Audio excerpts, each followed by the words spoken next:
శ్రీ మాత్రే నమః. శ్రీ గురుభ్యో నమః. హరి ఓం.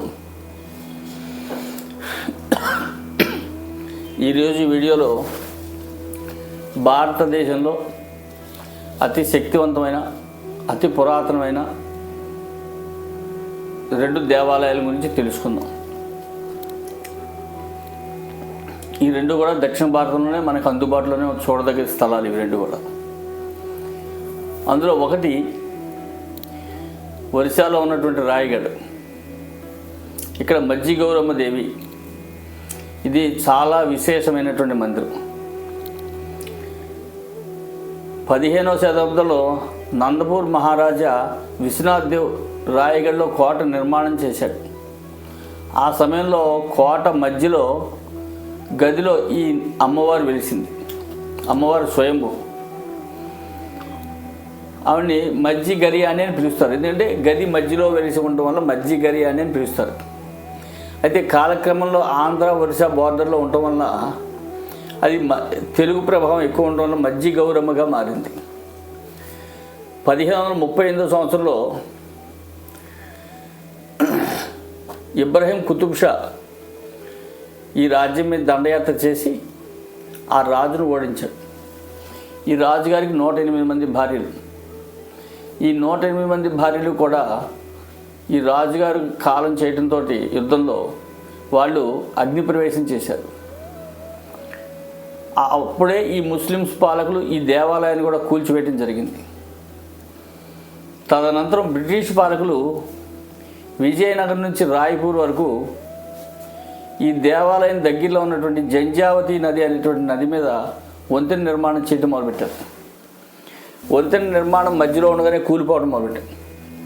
ఇట్లా 2-3 సార్లు జరిగిన తర్వాత బ్రిటిష్ పాలకులకి అమ్మవారి కల్లో కనబడి ముందుగా మా మందిర నిర్మాణం చేయండి, అప్పుడు వంతెన ఉంటుంది అని చెప్పి అమ్మవారి కల్లో చెప్పడం వల్ల బ్రిటిష్ పాలకులు ఇప్పుడున్నటువంటి మజ్జి గరి అని అంటే మజ్జి గౌరమ్మ మందిరాన్ని బ్రిటిష్ పాలకులు 2వసారి పునఃప్రతిష్ఠ చేశారు.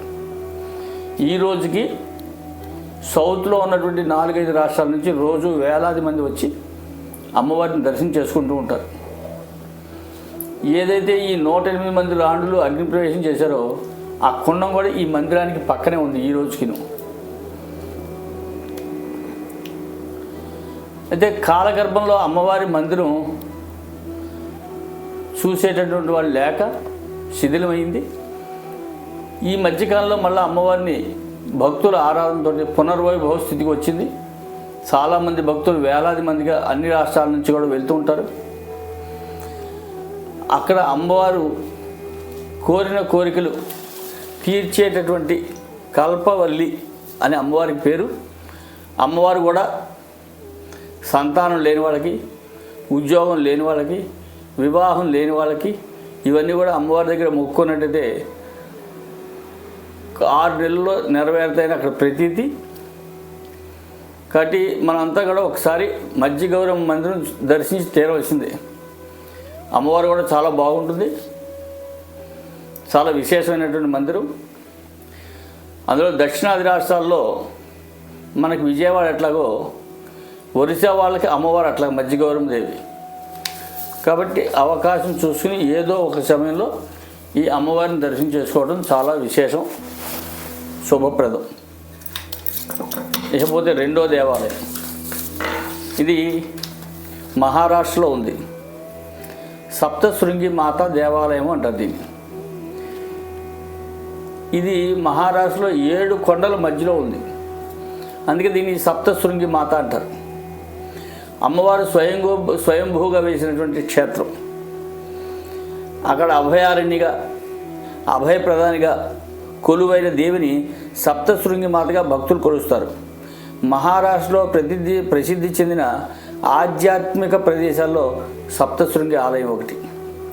నాసిక్ సుమారు 60 కిలోమీటర్ల దూరంలో సముద్ర మట్టానికి సుమారు 1230 మీటర్ల ఎత్తులో పర్వత శిఖరాగ్రం మీద ఈ ఆలయం ఉంది. మహారాష్ట్ర శక్తిపీఠాల్లో ఇదొకటి. అర్ధశక్తిపీఠంగాను దీన్ని వ్యవహరిస్తారు. 2 అంతస్తుల్లో ఉండే ఆలయంలో అమ్మవారు 18 చేతులతో ప్రతి చేతిలో ఒక విభిన్నమైనటువంటి ఆయుధంతో ఉంటుంది. ఈవిడ్ని అసుర సంహారిణి అని, మహిషాసుర మర్దని అని, దుర్గా అమ్మవారని అనేక రకాలైనటువంటి కథలు ప్రాశస్త్యంలో ఉన్నాయి. అక్కడ దక్షయజ్ఞం జరిగినప్పుడు దక్షుడి వల్ల భర్త మహాశివుడికి పొందిన అవమానాన్ని సహించలేక సతీదేవి ఆత్మార్పణం చేసుకుంది. ఆమె పార్థవ దేహాన్ని శివుడు భుజాల మీద నాట్యం చేస్తుండగా సుదర్శన చక్రం చేత విష్ణువు కత్తిరించబడినటువంటి ఆమె శరీర భాగాల్ని కూడా ఇక్కడ కూడా ఒకటి పడిందని కుడి చెయ్యి. అట్లాగే రామాయణ కాలంలో దండకారణ్యం ఇదేనని, సీతాన్వేషణ సమయంలో రాముల వారు ఇక్కడికి రావటం పూజ చేసుకోవటం కూడా జరిగిందని చాలా ప్రెసీజీ. గిరిజానంది అనే పేరుతో అమ్మవారు ఆవిర్భవించిందని, ఆమెనే సప్తశృంగి అని పురాణాలు కూడా వర్ణిస్తున్నాయని, మహిషాసుర సంహారం కోసం దుర్గాదేవికి దేవతలు తమ ఆయుధాలు అందించారని ఈ స్థలంలోనే, 18 చేతులతో సప్తశృంగి కాగా భీమాసురుడనే రాక్షసుడిని వధించడం కోసం మార్కండేయ మహర్షిని ప్రార్థన మేరకు 7 శక్తి రూపాలుగా కలయికగా సప్తశృంగి అమ్మవారిగా వెలిసిందంటారు. అంటే ఈ స్థల పురాణానికి చాలా విశేషమైనటువంటి మహిమ ఉంది, శక్తి ఉంది, పురాణ ఇతిహాసాల్లో కూడా ఉంది. అమ్మవారు ధైర్యాన్ని, సంకల్ప బలాన్ని సప్తశృంగి మాత కలిగిస్తుందని భక్తుల విశ్వాసం. స్వయంభూ అయినటువంటి అమ్మవారి ఆలయం చుట్టూ అనేక తటాకాలు, కోనేరులు కూడా ఉన్నాయి. వాటిలో కాళీకుండ్, సూర్యకుండ్, దత్తాత్రేయకుండ్ ప్రధానమైనవి. ఆ ప్రాంత గిరిజనులు అమ్మవారిని వాళ్ళ కులదైవంగా కూడా ఆరాధిస్తారు. అమ్మవారికి అన్ని వేళ కూడా సింధూరంతో పోస్తారు. సప్తశృంగి మాతను మహిషాసుర మర్దనిగా కూడా కీర్తిస్తారు. అమ్మవారికి చాలా విశేషమైనటువంటిది. అష్టాదశ పీఠాలు కాకుండా ఇంకా కొన్ని ఉన్నాయని లోగడ ఒక వీడియోలో చెప్పుకున్నాం, 52. ఆ 52 పీఠాల్లో ఇది కూడా ఒకటి అమ్మవారి కుడి చేయి పడిందని చెప్పి పురాణ ఇతిహాసాల్లో కూడా వర్ణించడం జరిగింది. కాబట్టి మనమంతా కూడా అమ్మవారి దర్శనం చేసుకుని భారతదేశంలో చూడవలసినటువంటి ఆధ్యాత్మిక కేంద్రాల్లో ఇది కూడా ఒకటి. ఆధ్యాత్మికత కేంద్రాలు ఎప్పుడైతే అభివృద్ధి పరంగా ఉంటాయో సనాతనమైనటువంటి వైదిక ధర్మం స్థిరంగా ఉంటుంది.